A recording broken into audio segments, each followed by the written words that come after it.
जय श्री राधे। श्री हरिवंश राधा वल्लभ लाल की जय। श्री हरिवंश महाप्रभु की जय। परम पूज्य गुरुदेव महाराज की जय जय हो। बहुत बहुत स्वागत है आप सभी का। हम श्रवण कर रहे हैं रसिक अनन्यमाल ग्रंथ से श्री हरिवंश महाप्रभु के कृपा पात्र संतों के पावन जीवन चरित्रों को। इसी श्रृंखला में आज हम श्रवण करेंगे श्री कल्याण पुजारी जी का सुंदर चरित्र। पर इसे शुरू करने से पहले आइए एक बार महाप्रभु के प्राणों से प्यारे नाम को गा लेते हैं। मेरे साथ साथ आप भी गाइए। राधा राधा राधा राधा राधा राधा राधा राधा राधा राधा राधा राधा राधा राधा।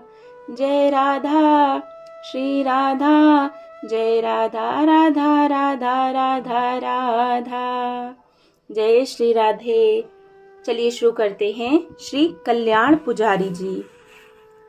कल्याण पुजारी जी ने अपने जीवन में लोक और वेद की सुदृढ़ श्रृंखलाओं को तोड़ते हुए प्रेम रस उपासना के रसिकों के अनन्य व्रत का अत्यंत उत्कट रीति से पालन किया था।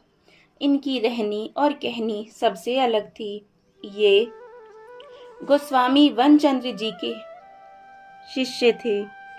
श्री सुंदरदास जी द्वारा बनवाए जा रहे श्री राधा वल्लभ लाल जी के मंदिर के निर्माण के समय इनके अनुरागपूर्ण सेवा कार्यों से रीझकर गोस्वामी जी ने इन्हें श्री जी की सेवा सौंपकर इनके मन की अभिलाषा को पूर्ण किया था। कल्याण पुजारी जी श्री जी की अंग सेवा हार्दिक रुचि और बड़े अनुराग के साथ किया करते थे। ये दिन रात मंदिर में ही बने रहते। इन्हें मंदिर से जो भी प्रसाद मिलता उसे ये साधु संतों को खिला देते और स्वयं उनकी जूठन लेकर खाते। पुराणों में गाई गई भक्तों की महिमा को सुनकर एवं समझकर इनके मन को पूर्ण विश्वास हो गया था कि भक्त और भगवान दोनों ही समान रूप से पूजनीय हैं, अर्थात सदैव भक्तजनों का उच्छिष्ट और उनके चरणामृत को ग्रहण करने को ही इन्होंने अपनी दैनिक चर्या का नियम बना लिया था। कल्याण पुजारी जी की इस क्रिया से अनेक लोग अप्रसन्न रहने लगे। वे नहीं चाहते थे कि मंदिर का एक पुजारी वर्णाश्रम धर्म से निर्बंध हो चुके साधु संतों की जूठन खाए और फिर मंदिर में जाकर श्री जी की अंग सेवा करे। ये विरोधी लोग यद्यपि आपस में बैठकर इनकी इस क्रिया के विरुद्ध खूब शास्त्रीय चर्चा किया करते थे, किंतु इनसे साक्षात रूप से कहने का साहस किसी को नहीं हुआ। तब उन्होंने सर्वसम्मत होकर श्री वनचंद्र जी के नाती गोस्वामी श्री दामोदर जी से प्रार्थना की कि कल्याण पुजारी जी संतों के साथ मिल बैठकर प्रसाद पाते हैं, उनकी जूठन लेते हैं और फिर श्री जी की अंग सेवा भी किया करते हैं। इस प्रकार मंदिर की मान मर्यादा को भी नष्ट कर रहे हैं। किंतु गोस्वामी श्री दामोदर वर जी ने इनका ही पक्ष लेते हुए उन्हें समझाया कि अरे भैया, वाही को मन राखो, यही अच्छी बात है। चुगलखोरों के भी हित चिंतक गोस्वामी ने उनके चित्त परिवर्तन के लिए शास्त्रीय प्रमाणों से प्रमाणित करते हुए उन्हें यह समझाने की कृपा की कि भक्त और भगवान एक ही हैं। इनमें द्वैत बुद्धि रखने वाला दुर्भाग्यशाली और एक बुद्धि रखने वाला सौभाग्यशाली कहलाता है। गोस्वामी के इन वचनों को सुनकर चुगली खाने वाले चुप तो हो गए, किंतु उन्हें संतोष नहीं हुआ और वे कोई अन्य उपाय ढूंढने में प्रयत्नशील हो गए। गोस्वामी श्री दामोदर वर जी की युवा अवस्था को प्राप्त 2 पुत्र थे, जिनमें गोस्वामी श्री रासदास जी बड़े तथा गोस्वामी विलासदास जी छोटे। चुगलखोरों ने इन दोनों को बहलाकर अपने पिताश्री से उक्त बात करने के लिए तैयार कर लिया। एक दिन ये दोनों गोस्वामी दामोदर वर जी से हठपूर्वक कहने लगे कि यह पुजारी एकदम भ्रष्ट हो गया है, श्री जी की अंग सेवा करने योग्य नहीं, अतः इसे निकाल देना चाहिए।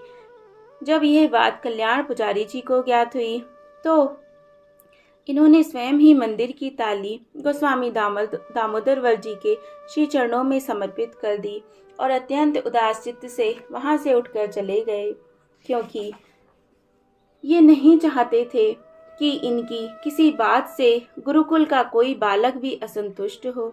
गोस्वामी तो साक्षात हित मूर्ति ही थे, उन्हें सबके हित की चिंता रहती थी। वे दोनों ही अवस्था में शांत और गंभीर बने रहे और किसी से कुछ नहीं कहा।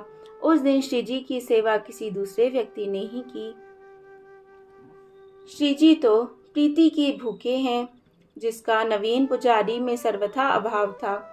रात्रि को श्री राधा वल्लभ लाल जी ने गोस्वामी दामोदरवर जी के स्वप्न में कहा, नवीन पुजारी द्वारा समर्पित कोई भी भोग हमने स्वीकार नहीं किया है, अतः हम कल से ही भूखे हैं। कल्याण पुजारी के हटा देने से हमारा चित्त बहुत दुखी है, क्योंकि उसकी तरह प्रीतिपूर्वक एवं सुरीतिपूर्वक सेवा श्रृंगार तथा भोग अन्य कोई नहीं कर पाता। मुझ में और मेरे भक्त में किंचन मात्र भी भेद नहीं, इसीलिए तुम शीघ्र ही कल्याण को बुलाकर सेवा करने की आज्ञा दो। कल्याण की सेवा श्रृंगार तथा भोग सामग्री पाना ही हमें स्वीकार है, किसी अन्य की नहीं। वही आकर जब भोग लगाएगा तभी हम जीवेंगे और तभी हमारा कष्ट दूर होगा।